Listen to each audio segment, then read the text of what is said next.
வணக்கம் நண்பர்களே, இன்றைக்கு நாம ஜெர்மனியில இருக்கிற ஹார்ப்ரூக் காசலுக்கு வந்திருக்கிறோம். இது ரொம்ப பழமையான காஸ்டல். இது இந்த வயசு என்னன்னு தெரியுமா? 900. இங்க பாருங்க, இந்த சிவரை ரொம்ப முத்தமா இருக்கு. இங்க ஒரு கிணறு இருக்கு பாருங்க. நான் தண்ணி குடிக்க போனேன், ஆனா அங்க தண்ணீரே இல்ல. வாங்க நாங்க காஸ்டலுக்கு உள்ளுக்கு போய் பார்ப்போம். டிராகன் என்னைய துரத்துது. ஹாஸ்டல்ல ஒரு சர்ச் இருக்கு, அதுக்குள்ள போய் நான் ஒளிஞ்சிட்டேன். அப்பதான் சர்ச்சை பற்றி கதை சொல்லிக்கிட்டு இருந்தாங்க. கதை சொல்லி முடிஞ்ச பிறகு எங்களை ஃபர்ஸ்ட் ஃப்ளோருக்கு கூட்டி கொண்டு போனாங்க.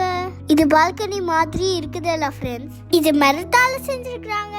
இந்த ஓட்டைக்குள்ள துப்பாக்கிய வச்சுட்டு சுடுவாங்க. இப்ப புரியுதா? இது பால்கனி இல்ல, இங்க இருந்துதான் பாதுகாப்பார்கள். நான் யோசிச்சுக்கிட்டே போனேன். நிறைய ராஜாவும் ராணியும் வாழ்ந்திருப்பார்கள். இப்ப இங்க ராஜா ராணிகள் இல்ல. இப்ப நாங்க ராஜா ராணி ரூமை பார்க்க போறோம். அவங்க யூஸ் பண்ண பொருள்கள் எல்லாத்தையும் வச்சிருக்காங்க. எனக்கு பிடிச்ச அந்த பழைய காலத்து பெண். டைனிங் டேபிளும் சூப்பரா இருந்துச்சு. இவர் தான் ராஜா, அவரை பற்றி சொல்லிக்கிட்டு இருக்காங்க. இனி நாங்க கிரீப்பியான இடத்துக்கு போவோம். இதுதான் ஜெயில். தப்பு பண்ணினா இதுக்கு தான் அழைப்பாங்க. அது ரொம்ப இருட்டா இருக்குமாம். இந்த ஓவியத்தை பாருங்க, நல்லா அழகா இருக்கு. நான் சேர்ல இருந்து பார்த்து ரசிச்சுக்கிட்டு இருந்தேன். இப்ப அந்த ஓவிய ரூமை பார்ட்டி ஹாலா ஆக்கிட்டாங்க.